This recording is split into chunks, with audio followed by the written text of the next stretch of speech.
Seorang pelamar office B memohon dengan suara pelan, "Buk, surat lamaran saya jangan diinjak." Tetapi justru CEO yang sombong menginjak surat itu sampai rusak di depan banyak orang.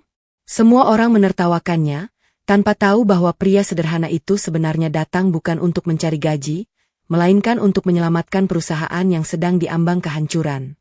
Namun, apa yang terjadi ketika sang CEO tanpa sengaja membaca isi surat lamaran yang telah ia hancurkan dan mengetahui siapa pria itu sebenarnya?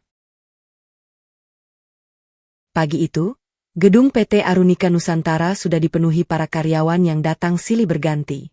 Dari luar, bangunan itu tampak megah dengan dinding kaca yang memantulkan cahaya matahari. Siapapun yang melihatnya pasti mengira perusahaan itu sedang berada di puncak kesuksesan. Namun, keadaan di dalam justru berbeda. Suasana kantor terasa tegang. Para karyawan berjalan cepat sambil membawa berkas. Tidak ada yang berani berbincang terlalu lama. Semua tahu penyebabnya. Sebentar lagi, CEO mereka akan datang. Sophie. Namanya dikenal sebagai pemimpin muda yang berhasil mengambil alih perusahaan peninggalan ayahnya. Ia cerdas, tegas, dan berani mengambil keputusan. Sayangnya, keberhasilan itu membuat sifatnya berubah. Sophie mulai merasa dirinya berada di atas semua orang. Baginya, jabatan adalah ukuran kehormatan. Orang yang berpakaian sederhana dianggap tidak memiliki masa depan. Ia juga percaya bahwa rasa hormat harus diberikan kepada mereka yang memiliki uang dan kedudukan. Tidak sedikit karyawan yang pernah dipermalukan hanya karena melakukan kesalahan kecil. Jangan sampai Bu Sophie melihat laporan ini masih salah. Kalau ketahuan, kita bisa dimarahi lagi. Bisik-bisik itu terdengar hampir setiap pagi. Tidak lama kemudian, sebuah mobil mewah berhenti tepat di depan pintu utama. Satpam segera membuka pintu dengan sigap. "Selamat pagi, Bu Sophie." Sophie turun tanpa menoleh. Ia berjalan cepat menuju lobi sambil memeriksa jadwal di telepon genggamnya. Sepatu hak tingginya berbunyi keras di lantai marmer. Para karyawan yang dilewatinya langsung menundukkan kepala. "Pagi, Bu." Sophie hanya mengangguk singkat. Di saat yang sama, seorang pria berjalan perlahan menuju pintu masuk. Usianya sekitar akhir 30-an. Kemeja putih yang dikenakannya sudah terlihat kusam, tetapi bersih dan rapi. Celana kain berwarna hitam mulai pudar. Sepatunya tampak tua, namun masih mengilap karena dirawat dengan baik. Di tangannya terdapat sebuah map coklat yang dijaga erat sejak turun dari angkutan umum. Pria itu bernama Hotip. Ia berhenti sejenak di depan gedung, memandang papan nama perusahaan dengan tatapan tenang. "Semoga masih ada orang baik di tempat ini," gumamnya pelan. Lalu ia melangkah masuk. Beberapa pegawai resepsionis langsung memperhatikannya. "Saya mau menyerahkan surat lamaran," kata Hotip sopan. "Posisi apa?" tanya resepsionis. "Office B." Resepsionis menerima map itu sekilas, lalu memandang penampilan Hotip dari ujung kepala sampai kaki. "Silakan tunggu." Hotip mengangguk sambil duduk di kursi tunggu. Belum sampai 5 menit, beberapa karyawan yang lewat mulai memperhatikannya. Kayaknya pelamar baru. "Lihat sepatunya. Pasti sudah dipakai bertahun-tahun." Terdengar tawa kecil yang sengaja tidak disembunyikan. Hotip mendengarnya dengan jelas. Namun wajahnya tetap tenang. Ia hanya tersenyum tipis tanpa sedikit pun menunjukkan rasa tersinggung. Baginya, penampilan memang mudah dinilai. Hati manusia tidak. Sementara itu, dari lantai atas, Sophie baru saja selesai menghadiri rapat singkat dengan para manajer. Ia berjalan cepat menuju ruang kerjanya. "Semua laporan harus selesai sebelum siang," ucapnya dingin. "Baik, Bu." Sophie terus melangkah tanpa melihat ke depan. Pada saat yang sama, resepsionis memanggil Hotip. "Pak, bagian HRD meminta Bapak naik ke lantai 2. Hotip berdiri sambil membawa map coklatnya. Karena sama-sama berjalan terburu-buru, mereka bertabrakan tepat di depan pintu lift. Bruk! Map di tangan Hotip terlepas. Puluhan lembar dokumen langsung berserakan di lantai. Surat lamaran, fotokopi identitas, ijazah, hingga beberapa berkas penting lainnya berpencar ke segala arah. Hotip segera berjongkok untuk memungut semuanya. "Maaf, Bu," ucapnya pelan. Namun belum sempat ia mengambil semua dokumen, langkah Sophie berhenti tepat di depan salah satu lembar surat lamaran. Hotip mendongak. Dengan nada sopan ia berkata, "Bu, tolong jangan diinjak. Itu surat lamaran saya." Kalimat itu terdengar sederhana. Tetapi respon Sofi sama sekali tidak diduga. Ia justru menatap Khotib dengan wajah sinis. Lamaran kerja saja dijaga seperti harta. Khotib kembali berkata dengan tenang. Itu satu-satunya berkas yang saya bawa. Bukannya menggeser kaki, Sofi malah menginjak surat itu lebih kuat. Kertas putih yang semula rapi langsung kusut. Suara robekan terdengar pelan ketika ujung sepatunya menggesek map coklat yang sudah mulai sobek. Kalau memang layak diterima, surat rusak pun tidak masalah. Ucapan Sofi membuat beberapa pegawai yang berada di sekitar lobi tertawa. Ada yang menutup mulut agar tidak terlalu terlihat, ada pula yang tertawa terang-terangan. Wajah Khotib tetap tenang. Ia tidak membalas. Ia hanya menarik napas panjang, lalu perlahan mengambil kembali surat yang kini penuh bekas pijakan. Dengan hati-hati ia merapikan setiap lembar yang sudah kusut. Tidak ada amarah, tidak ada makian. Justru ketenangan itu membuat seorang satpam yang melihat kejadian tersebut merasa tidak enak hati. Maaf, Pak. Biar saya bantu. Khotib tersenyum ramah. Terima kasih. Sofi memperhatikan sebentar, lalu berbalik pergi seolah tidak terjadi apa-apa. Sebelum masuk ke lift, ia berkata kepada kepala HRD yang kebetulan datang. Itu pelamar OB? Iya, Bu. Terima saja. Kepala HRD tampak heran. Langsung diterima? Sofi tersenyum tipis. Perusahaan selalu butuh orang untuk pekerjaan yang tidak ingin dilakukan siapapun. Pintu lift pun tertutup. Sementara itu, Khotib masih berdiri di tengah lobi sambil memegang map yang sudah rusak. Tatapannya mengarah ke pintu lift yang baru saja membawa Sofi pergi. Tidak ada kebencian di wajahnya. Ia hanya mengusap pelan bekas lipatan pada surat lamarannya, lalu memasukkannya kembali ke dalam map. Di dalam hatinya, sebuah keputusan mulai terbentuk. Ia datang ke perusahaan itu bukan sekadar mencari pekerjaan. Ada tujuan yang jauh lebih besar. Namun setelah apa yang baru saja ia lihat, untuk pertama kalinya ia mulai bertanya pada dirinya sendiri. Apakah perusahaan ini benar-benar masih pantas diselamatkan? Pertanyaan itu terus terngiang saat ia melangkah menuju ruang HRD, membawa surat lamaran yang telah diinjak oleh orang yang kelak akan sangat menyesali perbuatannya. Khotib resmi diterima sebagai office boy di PT Arunika Nusantara pada hari itu juga. Prosesnya berlangsung sangat cepat. Kepala HRD bahkan tampak bingung karena biasanya setiap pelamar harus melewati beberapa tahap wawancara. Kali ini, semua selesai hanya dalam hitungan menit. Mulai besok pagi, Bapak sudah bisa bekerja, kata Kepala HRD sambil menyerahkan kartu identitas pegawai. Terima kasih, Pak. Saya akan berusaha bekerja sebaik mungkin, jawab Khotib dengan senyum tulus. Keesokan paginya, Khotib datang lebih awal dari seluruh karyawan. Saat langit masih berwarna jingga, ia sudah berdiri di depan gedung perusahaan. Satpam yang kemarin melihat kejadian di lobi langsung menghampirinya. Pagi, Pak Khotib. Pagi, Pak. Saya Rudi. Kemarin saya tidak sempat memperkenalkan diri. Khotib menjabat tangan satpam itu dengan hangat. Terima kasih sudah membantu saya kemarin. Justru saya yang tidak enak hati. Seharusnya saya bisa mencegah kejadian itu. Khotib hanya tersenyum. Kadang seseorang baru belajar setelah melakukan kesalahan. Jawaban itu membuat Rudi terdiam. Ia merasa pria sederhana di hadapannya memiliki cara berpikir yang berbeda dari kebanyakan orang. Beberapa menit kemudian, para karyawan mulai berdatangan. Mereka melihat Khotib sedang menyapu halaman depan. Rajin juga OB baru. Semoga rajinnya tidak cuma hari pertama. Beberapa orang tertawa kecil sebelum masuk ke dalam gedung. Khotib tidak memedulikan komentar itu. Ia menyelesaikan pekerjaannya satu persatu tanpa terburu-buru. Setelah membersihkan halaman, ia mengepel lobi, mengelap meja resepsionis, mengisi ulang air minum, lalu memeriksa seluruh ruang rapat sebelum jam kerja dimulai. Saat karyawan datang, semua ruangan sudah bersih. Resepsionis yang biasanya harus merapikan meja sendiri tampak heran. Pak Khotib, ini Bapak yang membersihkan semuanya? Iya, sekalian saja supaya nanti tidak mengganggu pekerjaan. Terima kasih, Pak.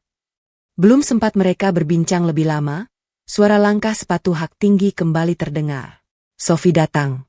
Ia memperhatikan keadaan lobi yang bersih. Lumayan. Hanya satu kata itu yang keluar dari mulutnya. Tidak ada ucapan terima kasih. Tidak ada penghargaan. Matanya kemudian berhenti pada Khotib. Kamu? Iya, Bu. Setelah ini bersihkan ruang rapat utama. Habis itu cuci gudang belakang. Jangan ada debu sedikit pun. Baik, Bu. Kalau belum selesai, jangan pulang. Tanpa menunggu jawaban, Sophie langsung berjalan menuju lift. Beberapa pegawai saling berpandangan. Gudang belakang? Itu gudang paling kotor. Biasanya dikerjakan 2 orang. Namun Khotib tetap mengangguk pelan. Baik. Pekerjaan itu benar-benar menguras tenaga. Gudang belakang sudah lama tidak dipakai. Rak-raknya penuh debu. Kardus menumpuk hingga hampir menyentuh langit-langit. Lantai dipenuhi bekas cat dan kayu yang sudah lapuk. Khotib bekerja sendirian. Ia memindahkan kardus satu persatu tanpa mengeluh. Saat menemukan barang yang masih layak digunakan, ia menyusunnya kembali dengan rapi. Barang yang rusak dipisahkan agar mudah didata. Tanpa disadari, cara kerjanya menarik perhatian Pak Damar, kepala bagian logistik. Pak, kenapa barang bekas itu dipisahkan? Masih bisa diperbaiki. Serius? Khotib mengangguk. Kalau diperbaiki, perusahaan tidak perlu membeli yang baru. Pak Damar memperhatikan lebih saksama. Benar juga. Beberapa troli yang selama ini dianggap rusak ternyata hanya lepas baut. Lemari arsip yang hendak dibuang hanya perlu mengganti engsel. Kalau begini, perusahaan bisa menghemat cukup banyak. Khotib hanya tersenyum. Barang seringkali bukan rusak. Hanya kurang diperhatikan. Kalimat itu terdengar sederhana, tetapi membuat Pak Damar mengangguk pelan. Siang harinya, para karyawan berkumpul di kantin. Khotib datang membawa kotak makan sederhana dari rumah. Isinya hanya nasi, telur dadar, dan tumis sayur. Beberapa pegawai yang duduk di meja sebelah kembali mulai berbisik. Itu makan siangnya sederhana sekali. Pantas melamar jadi OB. Salah seorang pegawai bernama Doni sengaja berbicara lebih keras. Pak Khotib, kalau gaji nanti sudah cair, jangan lupa beli sepatu baru. Beberapa orang tertawa. Khotib menatap Doni sambil tersenyum. Kalau sepatu ini masih bisa dipakai, saya rasa belum perlu diganti. Loh, malu dong. Tidak juga. Kenapa? Khotib menjawab dengan tenang. Yang membawa saya berjalan bukan mereknya, tapi kaki saya. Suasana kantin mendadak hening. Beberapa karyawan yang semula ikut tertawa justru menundukkan kepala.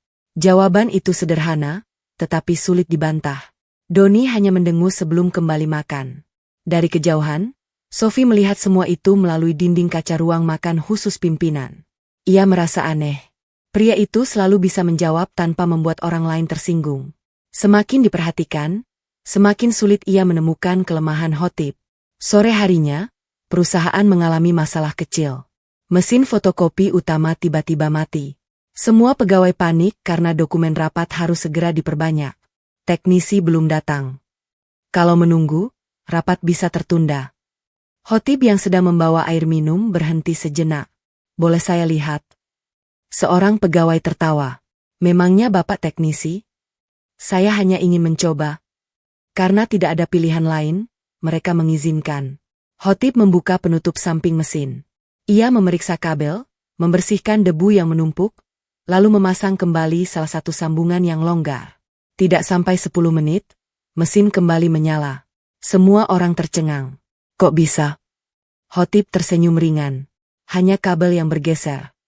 Pak, Bapak pernah kerja di tempat servis? Tidak. Lalu belajar dari mana? Sedikit demi sedikit. Jawaban itu kembali membuat orang penasaran. Seorang OB biasanya tidak memiliki kemampuan seperti itu. Namun Khotib tidak pernah menjelaskan lebih jauh. Menjelang pulang kerja, Pak Damar menyerahkan laporan kepada Sophie.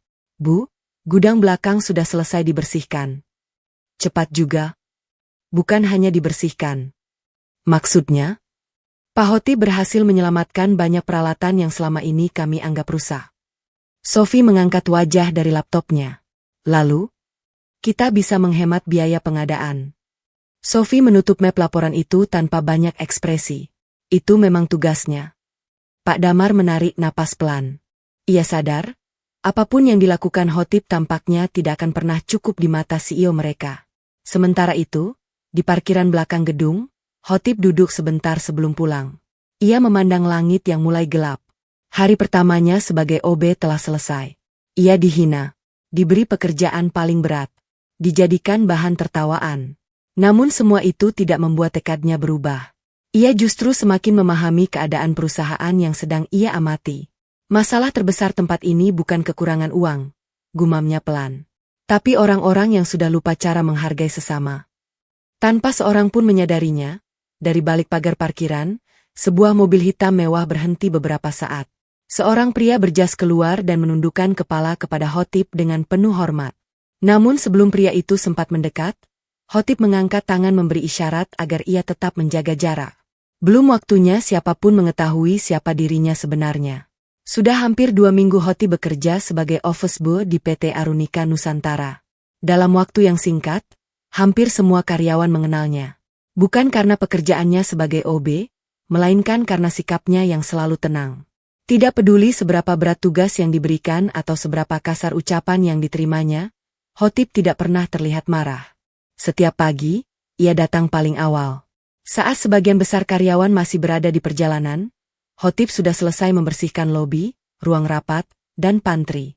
Bahkan tanaman hias di setiap sudut kantor tampak lebih segar karena ia menyiram dan merawatnya setiap hari. Pak Khotib memang beda, kata Rudi kepada petugas kebersihan lain. Dari pertama datang, saya belum pernah lihat dia mengeluh. Padahal pekerjaannya paling banyak. Rudi mengangguk pelan. Orang seperti itu sekarang sudah jarang. Di lantai 5, suasana rapat direksi sedang berlangsung. Sophie duduk di kursi paling depan sambil mendengarkan laporan dari setiap kepala divisi. Namun satu persatu laporan yang diterimanya justru membuat wajahnya semakin tegang. Penjualan kembali turun. Kita kehilangan 2 klien besar. Biaya operasional naik cukup tinggi. Ruangan mendadak sunyi. Tidak ada satupun yang berani berbicara. Sophie menatap seluruh peserta rapat dengan wajah dingin. Saya tidak butuh alasan. Saya butuh hasil. Semua hanya mengangguk. Setelah rapat selesai, para manajer keluar dengan wajah lesu. Di lorong, Pak Damar menghampiri Pak Arman, kepala divisi operasional. Kalau begini terus, perusahaan bisa makin sulit. Pak Arman menghela napas. Kita sudah berusaha. Tapi setiap usulan selalu ditolak kalau bukan dari Bu Sophie. Percakapan mereka terhenti saat melihat Khotib sedang mengepel lantai. Tanpa sengaja, ember berisi air bergeser hingga hampir mengenai kabel proyektor yang masih terpasang. Khotib dengan cepat menghentikan ember itu menggunakan kakinya. Pak Arman. Iya? Kalau kabel itu terkena air, bisa korsleting. Pak Arman langsung memindahkan kabel tersebut. Terima kasih, Pak. Khotib hanya mengangguk sambil melanjutkan pekerjaannya. Pak Damar memperhatikan pria itu beberapa saat. Aneh. Apa? Dia selalu melihat hal-hal kecil yang sering kita lewatkan. Pak Arman ikut mengangguk. Saya juga mulai berpikir begitu. Siang harinya, bagian pemasaran sedang panik. Presentasi untuk calon investor mendadak bermasalah. File yang mereka siapkan tidak bisa dibuka. Bagaimana ini? Presentasi tinggal 1 jam lagi. Beberapa pegawai mencoba memperbaikinya, tetapi tidak berhasil. Khotib yang sedang mengganti galon air mendengar percakapan mereka. Maaf. Semua menoleh. Kalau boleh, saya ingin mencoba.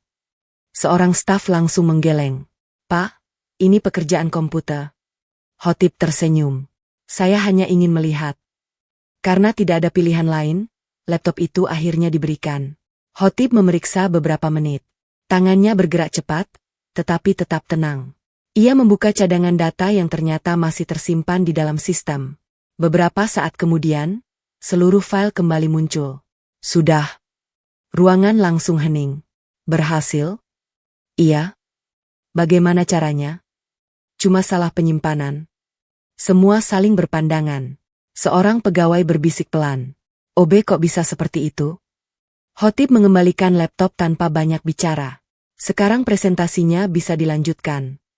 Ia kembali mengangkat galon dan meninggalkan ruangan seolah tidak terjadi apa-apa. Semakin hari, rasa penasaran para karyawan semakin besar. Mereka mulai sering memperhatikan Khotib. Saat jam istirahat, ia lebih memilih duduk sendirian di taman kecil belakang gedung sambil membaca buku. Buku yang dibacanya bukan novel atau majalah, melainkan buku tentang kepemimpinan, manajemen perusahaan, dan strategi bisnis. Suatu hari, Rudi memberanikan diri bertanya, Pak Khotib. Iya? Bapak sebenarnya lulusan apa? Khotib menutup bukunya perlahan. Belajar dari kehidupan. Bukan itu maksud saya. Khotib tersenyum. Kalau terlalu banyak melihat gelar, kita sering lupa melihat kemampuan. Jawaban itu membuat Rudy tertawa kecil. Bapak memang selalu menjawab dengan cara yang berbeda. Sementara itu, keadaan perusahaan semakin memburuk.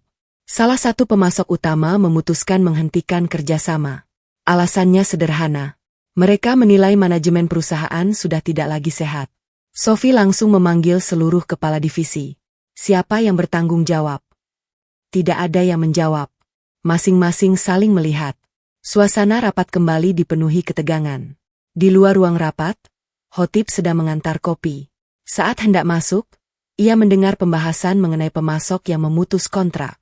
Ia tidak sengaja melihat dokumen yang terbuka di atas meja. Hanya dengan sekali pandang, ia memahami penyebabnya. Setelah rapat selesai, Pak Arman keluar dengan wajah kecewa. Khotib menghampirinya. Pak. Iya? Boleh saya memberi pendapat? Pak Arman tersenyum tipis. Silakan. Masalahnya bukan harga. Lalu? Mereka kehilangan kepercayaan. Pak Arman terdiam. Kalau perusahaan ingin bekerja sama lagi, jangan mulai dengan menawarkan potongan harga. Terus, mulailah dengan meminta maaf atas keterlambatan pengiriman yang terjadi beberapa bulan lalu. Pak Arman mengernyit. Itu sudah lama. Justru karena belum pernah diselesaikan. Pak Arman memikirkan ucapan itu sepanjang hari. Keesokan paginya, ia mencoba mengikuti saran Khotib. Ia menghubungi pemasok tersebut. Alih-alih langsung membahas kontrak baru, ia lebih dulu menyampaikan permintaan maaf atas kesalahan perusahaan. Percakapan berlangsung hampir 1 jam. Sore harinya, kabar baik datang. Pemasok itu bersedia membuka kembali pembicaraan kerjasama. Pak Arman langsung teringat kepada Khotib. Bagaimana dia bisa tahu? Di sisi lain, Sophie mulai merasa ada sesuatu yang tidak biasa.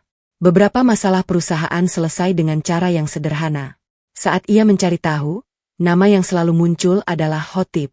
OB baru itu, Pak Arman. Iya, Bu. Saya dengar Bapak sering berbicara dengan Khotib. Pak Arman terlihat gugup. Hanya sesekali. Kenapa? Dia kadang memberi sudut pandang yang menarik. Sophie tersenyum tipis. Jangan bilang sekarang perusahaan mulai menerima nasihat dari seorang OB.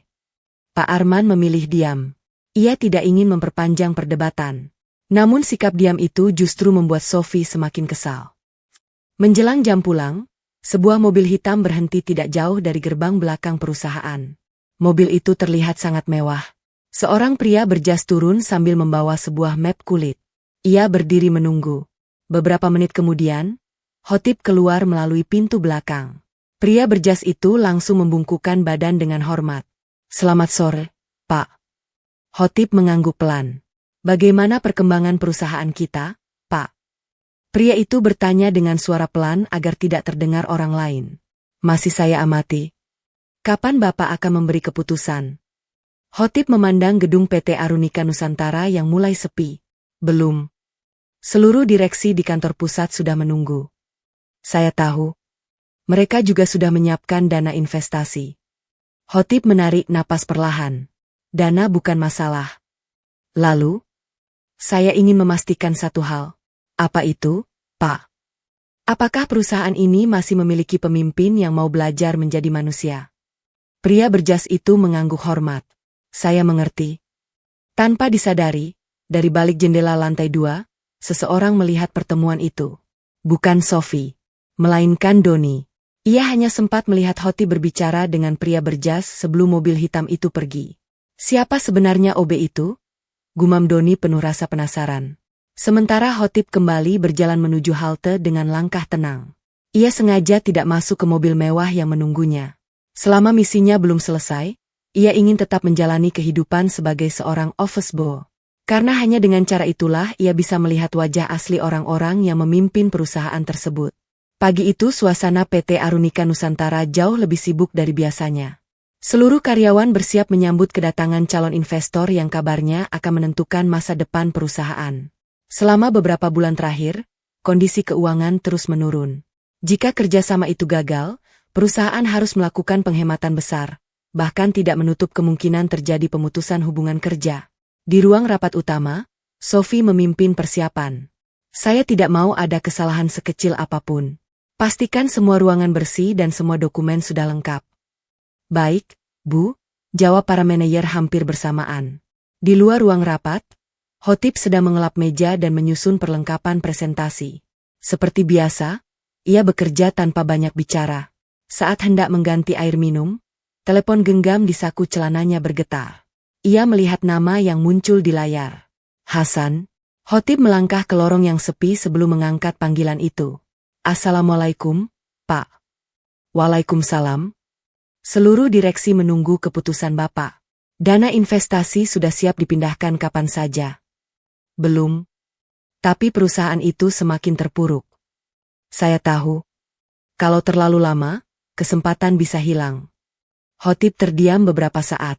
Saya belum menemukan jawaban yang saya cari. Baik, Pak. Kami akan menunggu. Panggilan berakhir. Khotib kembali memasukkan telepon ke sakunya lalu melanjutkan pekerjaan seperti tidak terjadi apa-apa. Menjelang siang, ruang rapat utama mulai dipenuhi para manajer. Presentasi segera dimulai. Namun belum sampai 5 menit, layar proyektor tiba-tiba mati.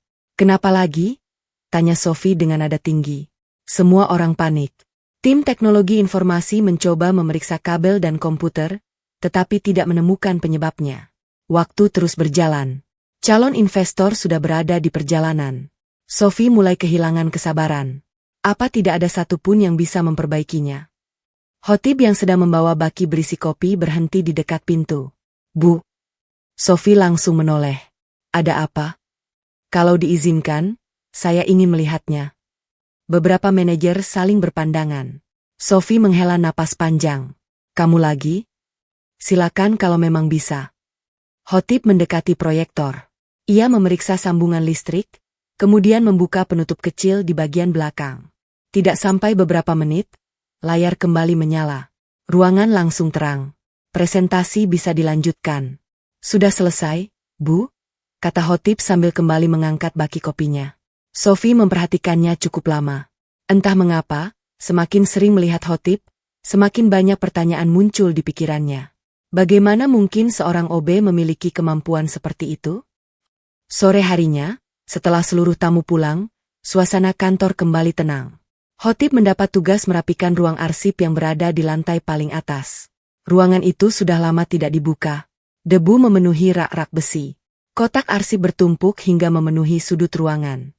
Saat sedang menyusun dokumen lama, teleponnya kembali berdering. Ia melihat nama yang sama. Hasan. Khotib keluar sebentar menuju balkon agar pembicaraan tidak terdengar orang lain.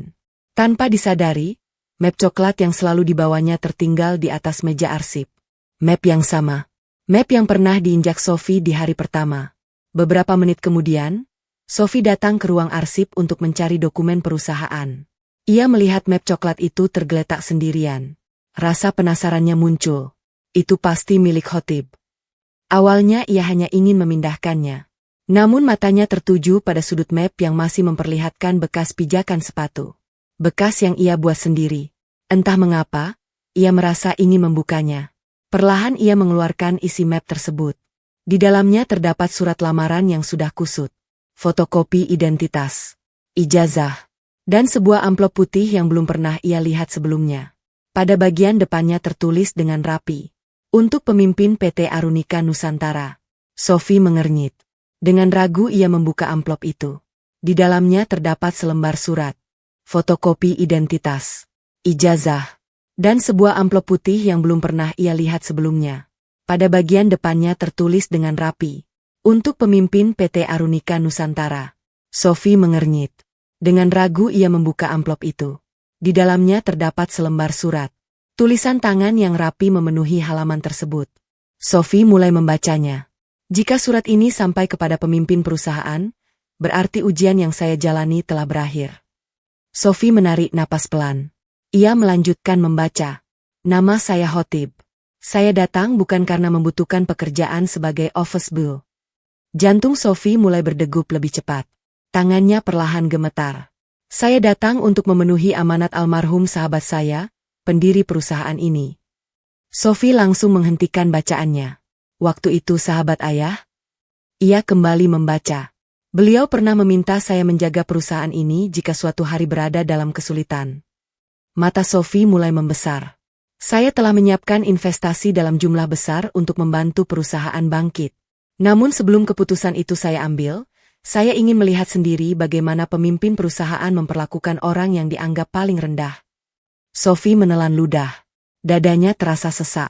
Kalimat demi kalimat yang ia baca seperti menghantam kesadarannya. Seorang pemimpin tidak diuji saat berbicara di ruang rapat. Seorang pemimpin diuji saat berhadapan dengan orang yang tidak memiliki jabatan. Air mata mulai menggenang di pelupuk matanya. Ia membalik halaman terakhir. Di bagian bawah terdapat tanda tangan.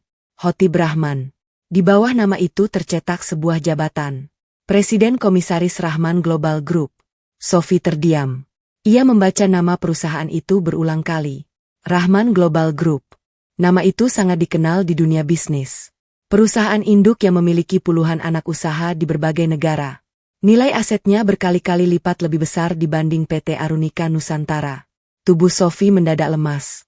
Ia terduduk di kursi kayu yang berada di sudut ruang arsip. Mustahil. Suara itu keluar hampir tanpa tenaga. Orang yang selama ini ia suruh membersihkan toilet. Orang yang surat lamarannya ia injak. Orang yang setiap hari ia hina. Ternyata adalah salah satu pengusaha paling berpengaruh di negeri ini. Air mata mulai jatuh tanpa bisa ia tahan. Untuk pertama kalinya sejak memimpin perusahaan, ia merasa begitu malu pada dirinya sendiri. Di saat yang sama, langkah kaki terdengar mendekati ruang arsip. Hotib masuk sambil membawa beberapa berkas. Ia langsung melihat map coklatnya terbuka di atas meja. Tatapan mereka bertemu. Sophie berdiri dengan wajah pucat. Surat itu masih berada di tangannya. Beberapa detik berlalu tanpa satu kata pun. Akhirnya Sophie berbicara dengan suara bergetar. Hotib. Hotib melihat surat yang sudah terbuka. Ia memahami semuanya tanpa perlu penjelasan. Dengan tenang ia melangkah mendekat, mengambil surat itu perlahan, lalu memasukkannya kembali ke dalam amplop. Ternyata ibu sudah membacanya. Sophie tidak mampu menjawab. Dadanya dipenuhi penyesalan. Semua kesombongan yang selama ini ia banggakan runtuh hanya dalam beberapa menit. Namun Hotib tidak menunjukkan kemarahan. Ia hanya memandang Sophie dengan tatapan tenang. Latar belakang seseorang memang bisa disembunyikan, Bu. Ia berhenti sejenak. Tapi cara kita memperlakukan orang lain akan selalu menunjukkan siapa diri kita sebenarnya. Kalimat itu membuat air mata Sophie mengalir semakin deras. Sementara Hotib menutup kembali map coklatnya, lalu berjalan meninggalkan ruang arsip tanpa menoleh sedikitpun. Sophie berdiri membeku. Ia ingin meminta maaf. Namun bibirnya terasa keluh. Ketika akhirnya ia berlari keluar untuk mengejar Hotib, lorong kantor sudah kosong. Pria yang selama ini ia anggap tidak berarti itu telah pergi, meninggalkan penyesalan yang mulai menghancurkan hati seorang CEO yang selama ini hidup dalam kesombongan. Sejak percakapan di ruang arsip, Sophie tidak mampu berkonsentrasi. Ia tetap duduk di ruang kerjanya, tetapi pikirannya terus kembali pada surat yang baru saja dibacanya.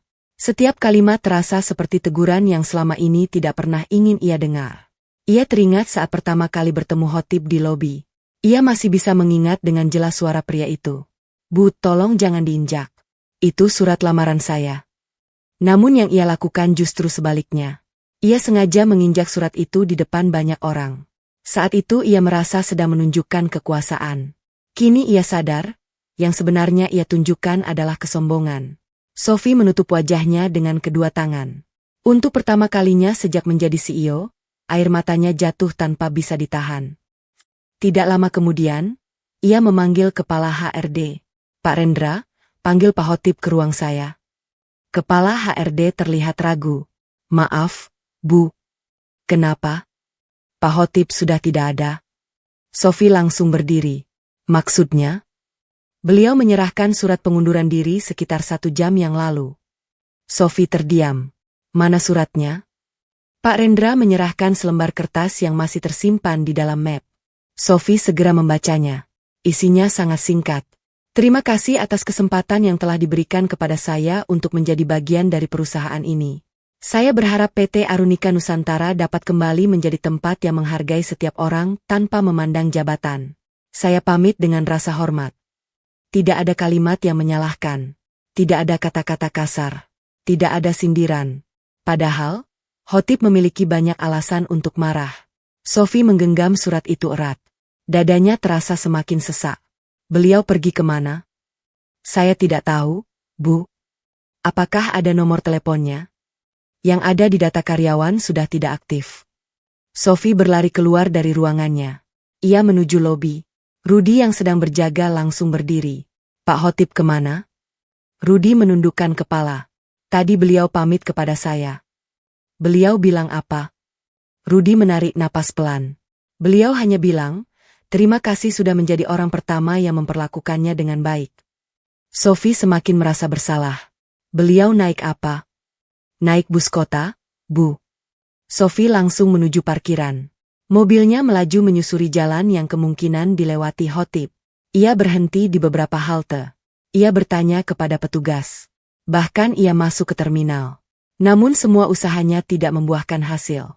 Khotib sudah tidak terlihat. Hari-hari berikutnya menjadi masa yang paling berat bagi Sophie. Perusahaan kembali menghadapi masalah. Calon investor yang datang beberapa hari sebelumnya memutuskan menunda kerjasama. Beberapa pemasok mulai mengurangi pengiriman barang. Laporan keuangan semakin memburuk. Para direksi mulai kehilangan keyakinan.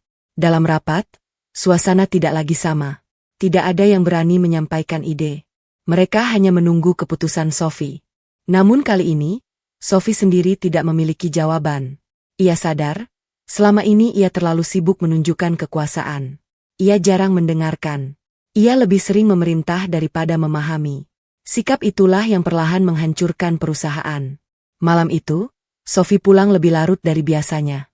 Sesampainya di rumah, ia membuka kembali surat yang ditulis Khotib. Ia membaca setiap kalimat dengan perlahan. Matanya berhenti pada bagian terakhir. Pemimpin yang baik bukanlah orang yang tidak pernah salah.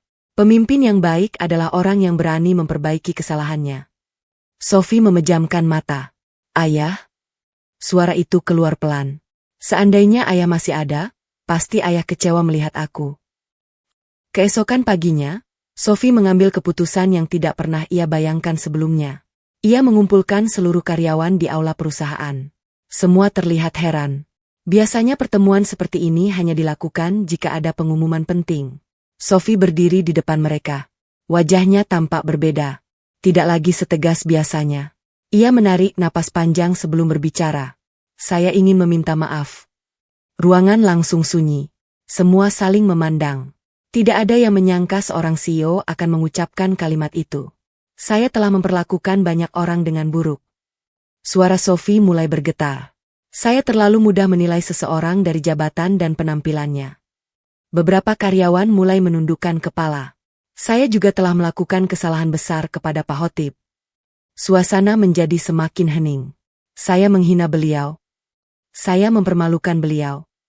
Bahkan saya menginjak surat lamarannya. Air mata Sophie kembali mengalir. Saya menyesal. Tidak ada tepuk tangan. Tidak ada suara. Yang terdengar hanya isak pelan dari beberapa karyawan. Mereka baru menyadari bahwa wanita yang selama ini terlihat begitu kuat ternyata sedang menanggung penyesalan yang sangat dalam. Setelah pertemuan itu selesai, Rudy menghampiri Sophie. Bu. Iya, Rudy. Saya mungkin bisa membantu. Sophie langsung menoleh. Maksudmu? Pak Khotib pernah bercerita.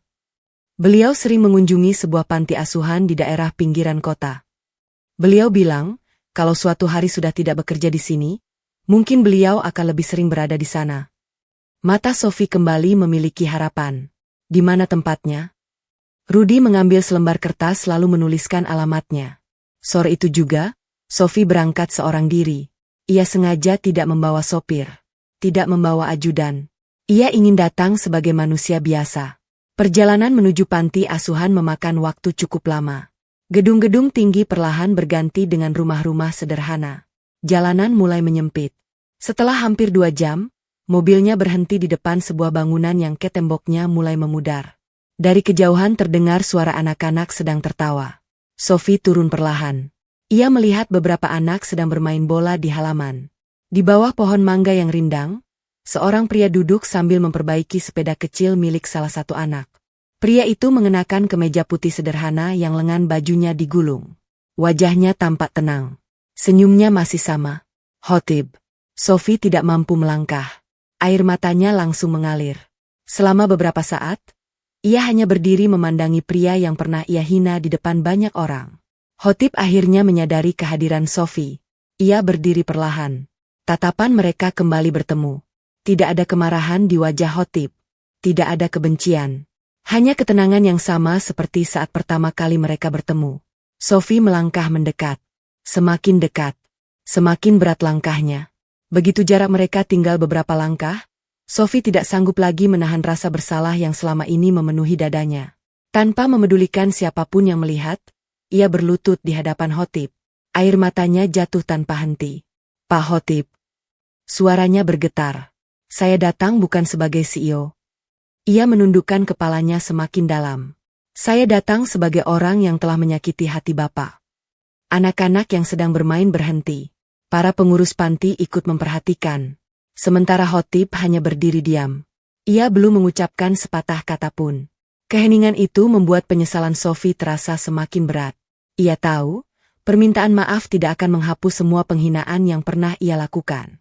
Namun untuk pertama kalinya dalam hidupnya, ia benar-benar siap menerima apapun jawaban yang akan diberikan oleh Khotib. Sejak percakapan di ruang arsip, Sophie tidak mampu berkonsentrasi. Ia tetap duduk di ruang kerjanya, tetapi pikirannya terus kembali pada surat yang baru saja dibacanya. Setiap kalimat terasa seperti teguran yang selama ini tidak pernah ingin ia dengar. Ia teringat saat pertama kali bertemu Khotib di lobi. Ia masih bisa mengingat dengan jelas suara pria itu. Bu, tolong jangan diinjak. Itu surat lamaran saya. Namun yang ia lakukan justru sebaliknya. Ia sengaja menginjak surat itu di depan banyak orang. Saat itu ia merasa sedang menunjukkan kekuasaan. Kini ia sadar, yang sebenarnya ia tunjukkan adalah kesombongan. Sophie menutup wajahnya dengan kedua tangan. Untuk pertama kalinya sejak menjadi CEO, air matanya jatuh tanpa bisa ditahan. Tidak lama kemudian, ia memanggil kepala HRD. Pak Rendra, panggil Pak Khotib ke ruang saya. Kepala HRD terlihat ragu. Maaf, Bu. Kenapa? Pak Khotib sudah tidak ada. Sophie langsung berdiri. Maksudnya? Beliau menyerahkan surat pengunduran diri sekitar 1 jam yang lalu. Sophie terdiam. Mana suratnya? Pak Rendra menyerahkan selembar kertas yang masih tersimpan di dalam map. Sophie segera membacanya. Isinya sangat singkat. Terima kasih atas kesempatan yang telah diberikan kepada saya untuk menjadi bagian dari perusahaan ini. Saya berharap PT Arunika Nusantara dapat kembali menjadi tempat yang menghargai setiap orang tanpa memandang jabatan. Saya pamit dengan rasa hormat. Tidak ada kalimat yang menyalahkan. Tidak ada kata-kata kasar. Tidak ada sindiran. Padahal, Khotib memiliki banyak alasan untuk marah. Sophie menggenggam surat itu erat. Dadanya terasa semakin sesak. Beliau pergi kemana? Saya tidak tahu, Bu. Apakah ada nomor teleponnya? Yang ada di data karyawan sudah tidak aktif. Sophie berlari keluar dari ruangannya. Ia menuju lobi. Rudy yang sedang berjaga langsung berdiri. Pak Khotib kemana? Rudy menundukkan kepala. Tadi beliau pamit kepada saya. Beliau bilang apa? Rudy menarik napas pelan. Beliau hanya bilang, terima kasih sudah menjadi orang pertama yang memperlakukannya dengan baik. Sophie semakin merasa bersalah. Beliau naik apa? Naik bus kota, Bu. Sophie langsung menuju parkiran. Mobilnya melaju menyusuri jalan yang kemungkinan dilewati Khotib. Ia berhenti di beberapa halte. Ia bertanya kepada petugas. Bahkan ia masuk ke terminal. Namun semua usahanya tidak membuahkan hasil. Khotib sudah tidak terlihat. Hari-hari berikutnya menjadi masa yang paling berat bagi Sophie. Perusahaan kembali menghadapi masalah. Calon investor yang datang beberapa hari sebelumnya memutuskan menunda kerjasama. Beberapa pemasok mulai mengurangi pengiriman barang. Laporan keuangan semakin memburuk. Para direksi mulai kehilangan keyakinan. Dalam rapat, suasana tidak lagi sama. Tidak ada yang berani menyampaikan ide. Mereka hanya menunggu keputusan Sophie. Namun kali ini, Sophie sendiri tidak memiliki jawaban. Ia sadar, selama ini ia terlalu sibuk menunjukkan kekuasaan. Ia jarang mendengarkan. Ia lebih sering memerintah daripada memahami. Sikap itulah yang perlahan menghancurkan perusahaan. Malam itu, Sophie pulang lebih larut dari biasanya. Sesampainya di rumah, ia membuka kembali surat yang ditulis Khotib. Ia membaca setiap kalimat dengan perlahan. Matanya berhenti pada bagian terakhir. Pemimpin yang baik bukanlah orang yang tidak pernah salah. Pemimpin yang baik adalah orang yang berani memperbaiki kesalahannya. Sophie memejamkan mata. Ayah? Suara itu keluar pelan. Seandainya ayah masih ada, pasti ayah kecewa melihat aku. Keesokan paginya, Sophie mengambil keputusan yang tidak pernah ia bayangkan sebelumnya. Ia mengumpulkan seluruh karyawan di aula perusahaan. Semua terlihat heran. Biasanya pertemuan seperti ini hanya dilakukan jika ada pengumuman penting. Sophie berdiri di depan mereka. Wajahnya tampak berbeda. Tidak lagi setegas biasanya. Ia menarik napas panjang sebelum berbicara. Saya ingin meminta maaf. Ruangan langsung sunyi. Semua saling memandang. Tidak ada yang menyangka seorang CEO akan mengucapkan kalimat itu. Saya telah memperlakukan banyak orang dengan buruk. Suara Sophie mulai bergetar. Saya terlalu mudah menilai seseorang dari jabatan dan penampilannya. Beberapa karyawan mulai menundukkan kepala. Saya juga telah melakukan kesalahan besar kepada Pak Khotib. Suasana menjadi semakin hening. Saya menghina beliau. Saya mempermalukan beliau. Bahkan saya menginjak surat lamarannya. Air mata Sophie kembali mengalir. Saya menyesal. Tidak ada tepuk tangan. Tidak ada suara.